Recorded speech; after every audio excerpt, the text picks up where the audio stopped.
build my gallows and build them high. Makes a long time climbing before I die.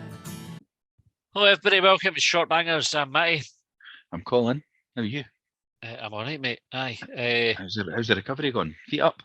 But yeah, more or less. What I've found, I've been watching videos on Facebook. It's kind of like if you ever go into, you don't go Facebook anymore, have you? No. If you go on, it's like it's like TikTok videos on it. Uh-huh. And there's the boy Canadian cunt, Jordan Peterson. Don't know if you've heard of him. I've heard the name, but I'm not sure he is. He's a fucking cunt. He's a right wing, and I must have watched one of his videos all the way through. Do you know, like in 30 seconds or something? It's every other video, and I'm like, fucking hell. Oh no. And I'm like, I don't want to be associated with this boy. Like he's, if you ever watch him, he's one of these folk who are articulate and sound quite convincing with what to say. But if you actually scratch the surface, he talks shite, and he's very, very right wing, and under the guise of fucking freedom of speech. Is he one of the guys that were on? Was it Louis Theroux done a right wing programme? Is that maybe how I heard his name? I don't know. He went and done he went into. He was only in the last couple of years. It's like BBC Two, I think. And he was over in America, and it was these folk with like podcasts and live streaming and that, and they sit there and they sit in front of their fucking their green screen in their bedroom and just pretending like in like fucking CNN studio. And just rant all sorts of racist shit and folk lap it up, eh? So he's not like he's not overtly racist or sexist or misogynistic. He puts it across as if I'm not being sexist here, but women aren't as good as men. Like it's like that. It's fact because they're not as strong. They can't run as fast. And not a good example you've picked, because I'm sure a lot of listeners are going, who's this guy? They're googling him right now. They'll be looking up. But it's funny, you get like an idea of how these algorithms work, but then how folk would get, because you're just getting hammered with it. Eventually, you'd stop going, he's talking shite, and you would just accept that that's all like valid stuff, and very, very soon your opinion would it just brainwash you. But what's it would just drop it in, eh? It would just drop it. It would be in the subconscious, and then you'd immediately repeat it at some point or something. Yeah, so now I'm trying to like fucking skip them quick. So that it goes. Old man the night. I goes. They were watching some shite on the telly. I was doing my Grace was training, and it was one of these programs on the hotel. They go around each other's hotels, and they've got the head in the toilet bowl trying to find a bit of fucking skid mark and that to score them down. And that I can't remember what it's called. Four in the bed. Four in the bed. Is that what it's called? Fucking brilliant, by the way. I thought it was a hotel. I didn't realise that's what it's called. I've seen that name, but I didn't realise that's what it was. I like the program. Aye, and. One of them, I says, that wifey looks like her that does Loose Women. Or one of the Loose Women. And she used to be in Coronation Street and Carry On films and that. And he's going, I can't see it. He says, I didn't watch that Loose Women. I was like, I didn't really watch it either. I just get she's one of them, eh? Like, I didn't watch Loose Women. I didn't agree with it. Because there's no Loose Men. There's no programme called Loose Men and that. And I'm like, fucking hell. Where'd you go with that, eh? I know. And then he started ranting on about they should get Jim Davidson and Roy Chubby Brown and that. They should be. I was like, they're kind of outdated comedians and that. And he's like, no, they're not outdated. I said, they're fucking older than you. Yeah. She says, they're definitely days gone by, eh? Like, it's just like fucking hell. Like, you've got 3 granddaughters. Like, no watching Loose Women because there's no Loose Men. It's like the country go fucking have International Men's Day because there's International. Where's the day for the men? There and I'm thinking, Mum, you guys ain't listening to shit, are they? No. She just looks at me as if to say, just leave him. Just fucking ignore him. And that's what I do. And then he carries on. I just end up having a conversation with my mum, and he's still saying something about it. You know, and it's like, and then he'll try again because he thinks he's got to get a bite or a reaction to it. And you're like, oh, come on. Anyway, just give it up. I'm not like that Jordan Peterson. No, didn't but like I say, the problem is he's articulate, he's well presented, and he's clever, and so he comes across as he's manipulating vulnerable people that are looking for a belief that are looking to believe in something. And that will do them. He appears credible. As a result, and that's a dangerous combination. Is there a way around? This is a Shortbangers question for you then. Is there a way around your Facebook algorithm and that? Could you start looking at videos of Jeremy Corbyn or something and the left wing type, I'm going and to try it. that would then and once you've watched a few of them, they'll go, fuck me. And they'll either go down the middle, then we'll need to give them some centrist stuff and fucking fire out Keir Starmer at you and that, or you'll get more of the left wing stuff, or you'll just get a wee mixed match, and then you're even. You're just kind of, sometimes you get Peterson, sometimes you get some left wing. I don't know what's Aye. left wing stuff. Is that anti-Semitic stuff that the left wingers like? I don't know. Oh, There's something there. it's hard to know where the line is these days, isn't it? I get a lot of stuff about that Union boy that's on the Mick Lynch. Get a lot of that because I tend, if he comes up, I tend to watch what he's saying. So then it goes, fucking watch that, give me of them. It's usually the same thing he says. Yeah. Every time he goes on a different show, it's the same thing because they just ask the same stuff, and he's got his prepared 6 answers. That's what they're going to ask me today. Same old shit. I do quite like him, although he was pro-Brexit. Aye. It's one of these things where you go, I guess I like him. I didn't agree with that particular point of view, but yeah, I heard him on. You ever listen to James O'Brien on LBC? He was on that. He done an hour on it last week, I think. I listened to it. I download the podcast because they do it. I think the podcast comes on every day, the whole show. Does it? Takes adverts out. Well, most of that, not all the adverts. Takes the news bulletins out. So your 3-hour show, the podcast will be like 2 hours 10 minutes, 2 hours 15 minutes, and then you've got tiny wee adverts in throughout. So it's no bad. Sometimes depends what the topic is he's doing. But he had him on for an hour, maybe a week. A week just passed, maybe last Wednesday or something. Because he was challenging him, but he's more sympathetic to him, so he's not giving it the usual questions that the right sort of wing media will ask. But it was quite good. But he did ask him about Brexit and that, because O'Brien's very anti-Brexit. Yeah. So it was good. It was good. It's worth maybe what's this, the 12th, the 4th of January, maybe. I might go back and listen. I've probably seen loads of it because, like I say, I get loads of the clips. James O'Brien comes up on my feeds quite a lot as well. So I quite like him, although he can be a bit smug sometimes. But I quite like his challenge and I like his view. I agree with him all the time. Yeah. Right. Anyway, how are you? Did I ask you how are you doing? No. We went off. I'm all right. I'm all right. Working my notice at work. Trying to wind down, but it's not happening. They just gave me a new thing today. I'm like, come on. This week. Give me a new thing. I'm like, come on, man. That's not play the game, Come on, this is not fair. This is not fair. Right, we'll get some questions. I hope you started the clock already, though. Have I? Good. So not enough they're not getting all that for free. No. They're not getting us just having a chit chat. Right, first questions for Fattest Prickus. Category snakes. And again, we can't emphasise this enough how much we enjoy categorisation of questions. So bonus point to the Fattest Prickus for doing that. If a snake had arms and legs, would it be a good dancer? I think so. Why? I think it would be. I think it's a mover, a bit of slithering, because it would still be able to slither. Just have arms and legs, so the body would still move like in that manner. So I think the flexibility of the snake body is it because it's not got a bone. It's like it's not got a backbone or anything, is it? A snake? No, or has it? No, I think it's all muscle, isn't it? That's how it can also can imagine if it can manoeuvre itself on that. Then I think it's got a spine anyway. No, I'm just. Do you think it definitely can move itself more than like a? If it had legs, would it go upright to dance, or are you still thinking it's like sort of? I visualised it standing. Did you? Mm-hmm. So my first few, but I only really thought about the hands. The first bit was they like a wee wiggle, wiggle, wiggle, clap, clap, wiggle, wiggle, wiggle, clap, clap. wiggle, wiggle, wiggle. Like there's a song like that. To the music. But now I'm thinking it's standing up, and actually, I think it would be. I think it's almost irrefutable that it would be a good dancer. All snakes. There might be one that didn't have rhythm. Like I think what type of snake would they? Absolutely amazed if somebody didn't think a snake could be a good dancer. Well, they say folk who dance have got snake hips. That's like one of the. That's right. The things, and I don't know if snakes have hips. I don't think so, because I think it'd be the same as the backbone thing. I think unless they've got them all, and I don't think they've got hips. So Right. Good dancers then. We're Hammer's coming down on that. Yes, they're good dancers.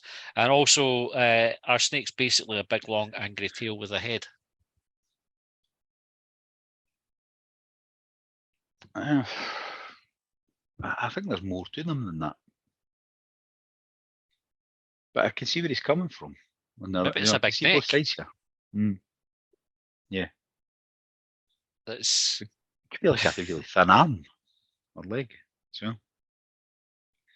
an angry toe or angry finger. one big toe at the end. Aye. All right, I will say that. 150k on Hanlon Hill, or he's following up here for TG Willis. Categories rugby. This is right up your street here, Colin. Oh, lovely. Conversion kickers have a carry on, holding their hands together, pacing backwards, eyeing up where they're going to kick, etc., before kicking the conversion. Yeah. Would it be better if they had to drop kick it instead of fanning about? I don't know if it'd be better because I think what it would do is I think the drop kick makes it harder in that you can't kick it as far. I don't think. I could be talking shite. I've never been a kicker. I've scored a couple of kicks, but I was never a kicker. I think what would be better is reducing the amount of time they get to take it. So that, because I think they get a minute at the moment, or maybe even a minute and a half. I think it's a minute. But the clock goes on the minute, and they're just, so if you score late on, you get a minute to take the kick. It's used as a way to run the clock down. Aye. So they're farting about. But even at that, even during the game, they fart about. It's like an OCD thing. It's like it's fucking absolutely ridiculous. Johnny Wilkinson, was that his name? Was it him that started it all? He used to like kind of doing the rubbing his hands and whatever it was. I don't know if he started it. He probably popularised it and made it, and then the rest of them, and then the new breed sort of like he was who everybody wanted to be in that position. So he definitely, whether he started it, I don't know if I could give him the credit for that, but he definitely made it the thing. The Welsh guy in that, he's horrendous, man. It's brutal. It's horrible to watch. It's embarrassing to watch. Because they even do it when they're not just running the clock down. But it's almost like they're doing it then, so that when they are running the clock down, they say, that's at the time, mate. So why though? What's the benefit in like the rubbing the hands together and bending? It's just their thing. It's just their routine. It's all about mindset and getting myself in the. I'm just doing the part kicking this. There isn't 80,000 folk watching me, and then it's a habit thing. I scored the last time when I done this. It's like I wore the away strip the last time I went to the game. I wore my fucking lucky green boxer shorts to the derby and we won. I better wear them at the next derby. You know what I mean? It's like a superstition thing. And I don't know if they miss though. If they go, you know what? I rub my hands 3 times. All day this time there's one of them does like a sort of twitch thing. You know, it's like, it's Farrell. But he's like looking at the post and looking at the ball. But he's like buzzing his head between the two. I don't know if he goes, right, I missed the last one, that didn't work, yeah. I'll try something else now. I'll tie my laces once or something, you know, do the left foot right. But that's so superstitious. It's sort of shite. I guess I'm getting angry thinking about it. Just fucking run up and kick it. You know, there must be somebody that just does it, just picks it down, just fucking takes a run up and just fucking leathers it. Percentage wouldn't be as good. How? Because some of them are the ones straight ahead. They're fine when they're out on an angle. They're working the angle, like they're thinking about the. You know, because it's a different angle every time. It's not like a penalty where it's always square in front of the goals. Yeah. It's like a free kick I suppose like a free kick taker, kind of like you watch a free kick at football that the player has to, like if a defender knocks the ball back to him, he doesn't ever take it from there, he picks it up again and he puts it back down. Puts it back down, you're right. You know what I mean? It's no, they've all got their own wee touches. But I think in sevens, if you score a try, you've got to do the drop goal. What TG Willis was asking. That's a thing, because this may speed the game up and move on quicker. Do they still get the wee sandcastle to do it? Nah, they can if they want, but most of them use like a rubber tee thing now. Right. Like just in the put on that. See, they should just be hammering the heel into the ground and try to make a That's what they used to do. Aye. That's what used to happen. And when I started playing, early 90s, late 80s. How they should do it, I think. Uh-huh. Anyway, 150k on Hanlon Hill suggested scissor kicks. They would need to do as well. But for that, somebody would need to throw the ball up for them for that, would they? The ball would need to be in the air.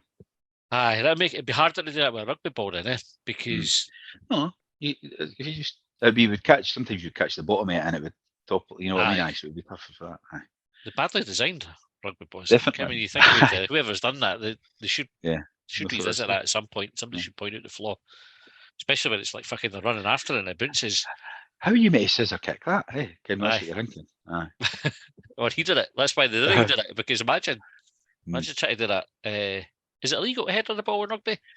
No. No. There's one that if you get, I think I seen, it might be in rugby league, which isn't a real rugby like, but there was a guy, the whole defensive line was in front of him and he headed it over the top of them and chased it over. And I think he got pulled back for ungentlemanly conduct. Did he? That's brutal. He's been I clever. think so. Innovation, eh? Aye. Ungentlemanly conduct used to be a thing in football as well. And I don't think they do that anymore. I think it's now just all fucking shit rules. Aye. Like, I always never Must got be a with gentlemanly football conduct. where Must they be so. this thing that like if you nutmeg somebody, it's Aye. disrespectful and they can kick you. If you do a trick to get past them, they kind of that's disrespectful. And you think, Aye. as a fan, you want to see players doing that, eh? Like go nutmeg them Aye. and do something fancy and And make the actually call defender it look as you did. stupid. Aye. 'Cause that was Oh, the- aye, even better. Aye. I think they coach that out of players. Didn't do that. It's fucking. It's because it's percentage games. It's risk taking. Aye. It's all about that. It's all about the risk. You Been get aware away of with it if you're at a top team. You get away with taking more risks because you would get it. So, like, hopefully, we'll start seeing McGiddy doing some of this shit because he's the type of player that would try it. Aye. But that'll be we're higher up the league by that point because that's when he'll feel like he can take the risk. If he done that it's just safe now, to do it. it'd be over him. Like so would the fans. I wouldn't. About You've got to try it. power to you. It's Aye. like you are on Sunday. Did you see the way they brought the ball down and he did the wee flick to bring it to him? Aye. Aye. More of that stuff. Do more of it. Yep. Get on your Instagram as well. Right, TG Willis again. Shandy prices is the category. I was Aye. hoping we were going to get one on Shandy. Shandy prices because we've been doing this for years now, and this is the first time it's come up. What was that one in the blue can? Shandy Bass or Bass Shandy? Shandy Remember that? Bass, aye. Aye. Do you still get it? I don't know. I just remembered it when you said Shandy. I haven't even thought about Shandy because it's not really a thing that you hear folk buying anymore. Eh? No, it's funny enough. Jane came in and we walked up to Tesco earlier on. Jane had texted me to say go and get some lemonade for a shandy. I never read the text like till I got home, so it was in the end never because I was talking to you. She said later on, she says, "Oh, we're going to have a shandy." I was like, "What are you talking about? You need your text?" Oh, fuck no, I never. No. But we would have had one tonight. I quite like a wee shandy every now and again. It's quite a refreshing drink. It's one of these things. It's like the toxic masculinity in Scotland. That if you were to ask for a shandy, folk would take the piss at you. But Aye, it's nice. I've the last couple of times I've been out and not had a drink, I've just went 0% though because there's a lot more 0% options now. Aye, I quite like that. The no alcohol beer, Yeah. especially with the cards. Obviously, Aye. if you're not doing that, you're on Coca-Cola all night. So Aye, it's a different. It's a bit better being on the zeros, I think. Aye. Just for that point. Right. Anyway, Anyway, what was the question? shandy prices is a category. Would you refuse to pay extra for the lemonade when buying a shandy in a bar? So charging £2 extra equals £6.20 for a pint of Tennant's shandy in the Albion bar. Absolutely. You shouldn't get. It should be. I thought it was just the price of a pint of lager you paid actually. Because if anything, it should be cheaper because lemonade's cheaper than lager, isn't it? Should be, aye. Otherwise, I'd be saying gives a half lager and gives a fucking lemonade, and I'll just pour it on and gives a pint tumbler when we get it, mate. Aye. No, that's not right. That's wrong. That's incorrect information. Must be a Because mistake. because I was going to say they charge you for a whole pint, but you're right. I think they do. I think they do charge you for a whole pint, but you're buying half a pint and half a lemonade, aren't you? So actually they're scoring out anyway. So they charge you an extra £2. Somebody's made a fucking cunt of that. That's the diagnosis. Yeah. Aye. I think it does go into expand on that. So sorry, the actual price of the shandy was £6.90, £4.90 plus £2. John's said they want £2 for lemonade. Dirty protest this weekend. Don't stand for it. And TG Willis says, didn't realise till I saw my card balance. To be fair, the folk behind the bar are agency staff and not properly trained. And Subi came in with the what the actual fuck, which I initially Aye, thought well, was just a that's what I straightforward was thinking. Shortbangers question. Like I thought that would be a good Mhm. Shortbangers Aye. question, nice and open. Did she put a question mark at the end though? Or Yeah. she did. Aye. That's not right. That is not right. No. That's you should be getting a free one on Saturday. IMO. Do you ever have a lager tops? I have had. I have had a lager tops. It used to be more like one, like first pint, like on a. Well, I used to play sports, so after the game, I'd maybe have a juice and I would have a lager tops always to break myself in. Aye, just to ease in gently. But no, I don't. It's been a long time since I had a tops. Like, Not and they don't charge you. They don't charge you for the lemonade on that either. You just pay for a pint and get fucking 3/4 or 8/10 or whatever. That's 3/4. That's 4/5. You get, you know what I mean? You get most of a pint and then it's just topped off with the lemonade. So, but they don't charge you fucking 50p for a dash. I might explore that on the Albion Bar on Saturday. And see what they do. If anybody's got a spare ticket, by the way, if you can let me know. Aye, text into at Longbangers. Don't send that to 8029. Do you think it'd be worth having a shandy with a non-alcoholic beer? It's for the flavour, so that would work as well, wouldn't it? It would work, but because you're not having it to not have as much alcohol with it, are you? It's just because it's more refreshing, or it is refreshing having a shandy. So you could have a zero alcohol shandy. It is refreshing. It is refreshing, but I think a lot of the point of having it is because you've maybe got the car, or you're not having a drink, more than this is really refreshing. I think. Aye. So just to stretch out a half pint. I wonder how much they would bat you in fucking Albion Bar for that, like a non-alcohol and a lemonade. Find out. What did we were at the Steve Archibald's, like, we both had cars and we got, you got the first round in a non-alcohol beer, which was the Brewdog one. Nice. But it was about $4.50. It was about a pint, because I thought they've just charged me for a full Brewdog. I'm sure I have, but I don't know. Maybe it was that expensive. And then what was it? The second one we got. The second one was rank, but it was only fucking £2, £1.90 or something. They were maybe a Cobra. Aye, that wasn't the That was pretty poor, like that one. Aye, the Brewdog one was decent. Right, Charlie McGrew thinks he made that up. Said, would Meatloaf, when he was still alive, in brackets RIP, have repeatedly slammed his nuts with an Austin Maestro car door for love? Yeah, I think he would have. I think he's a man of his word. What was the thing that he said he wouldn't do? That. Just that? No. But what was that he was referring to, do you think? Well, he never specified. It was just that. I never really watched the video, so I don't know if they showed you in the video. He definitely never. I don't think he clarified it in the song. What if it's that then about the Austin Maestro? What if that was a specific thing that he had in mind that he wouldn't do? I know. I just think it's unlikely. that would be that. What do you think he had in mind then? Like, if you were playing the percentage game, then what was the most likely thing that he wouldn't do?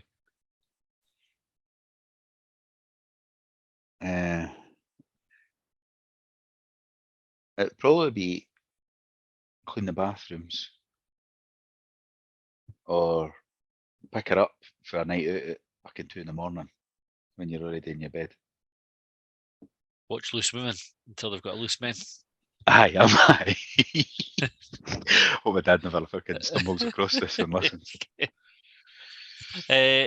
All right, Mike, I'm quite interested to hear what folk think about that as well. So if you've got views on what Meatloaf wouldn't do, what he specifically had in mind, to tweet us and we'll share them. Mike Berry said Andy Walker. Why? Yeah. What's your views on Andy Walker, Colin? I'm not a fan. I'm amazed that he's managed this long as a pundit, or whatever he is. I don't know. Is he a pundit, co-commentator? Whatever he does. I'm amazed he's lasted this long as a career, and he's probably been doing that longer than he played fucking football. Aye, he has. And it's not like you're going, he's good at it though. Like, it's not like you're going like Ali McCoist, even when he went away and he went into management again. you actually thought, McCoist used to be good at this. And when he stepped in every now and again, even when he was a manager, you thought, he's decent at this. Even though he was a Rangers man and all that, he's still better. Yeah. Andy Walker's never been that good. And he's never got that much better. He's dreadful. There was I'm not sure if it was on the TV on Sky Sports at the weekend ahead of the Hibs Motherwell game, because I think it was that one that was on, because they had Dundee United Rangers after it. So obviously they were broadcasting from. It was Jamie Murphy was there. Was it Jamie Murphy, Chris Boyd, and Andy Walker? Oh, Andy Walker done the commentary and then, but he sometimes goes down and does a bit before the game, doesn't he? Because he was sitting and just everything about him, everything like his clobber, everything. You're just thinking, fucking hell. No, I know. This history's well past the. Yeah, we're getting to football stuff here, but Aye. I mean, it's for somebody that played for Hibs and we moan about not having enough Hibs representation in the media, and you think, we've got him. He's not universally liked for Hibs fans, No. So No, consider done his the next player, 2016 there's no. stuff as well. Aye. But it's not like he talks us up during, like, even before that, he wasn't that popular, so it's funny. Aye. Right, anyway, that's us out of time for this episode. Thanks very much for sending in your questions, folks, especially those that categorised them, and I can't stress this enough, do put it on. It heightens your chances of them getting read out. We try to read them all out anyway, but we definitely... There's fucking millions there, by the way. I had a flick through them earlier on. There's loads of old ones we've not removed for the bookmarks and that as well. So. Oh, is there? I've started picking some off for the bottom, and if I remember, we asked it. But there's old ones in there. Maybe we'll go down to the bottom for the next episode and pick a few of them out. Oh, aye, we do that. We've got some that have been emailed to us as well, so we'll do them in Shortbangers Extra after this. So that's an interesting twist. Aye, I know. So if you're a subscriber, you'll get some emailed questions as well. And I tell you what, anybody that can get me an Albion Bar ticket for Saturday will get as many questions as they want next week. Correct. We are up to a maximum of 5. Yeah. I would do reserve the right to veto really shit questions. We tend not to veto any questions, but we do reserve the right. Anyway, thanks for sending the questions. Thanks for listening. If you want to subscribe for more, go to our Twitter profile, click on the wee link, and you can subscribe there. £3 a month. Extra Shortbangers, extra Longbangers. We did sort of relaunch Hibs last night as well. That was good. By the way, I've listened to that, so I'll tell everybody that was good. Thank you, guys. Neil and Gordon were good on it as well as you. But I look forward to hearing more of them. Might even come on one sometime. You should. Right. Anyway, that's us. Thanks for tuning in. We'll see you next time. Well, they trailed me down when I broke free. I drank all the whiskey in Tennessee. I don't drink water, no.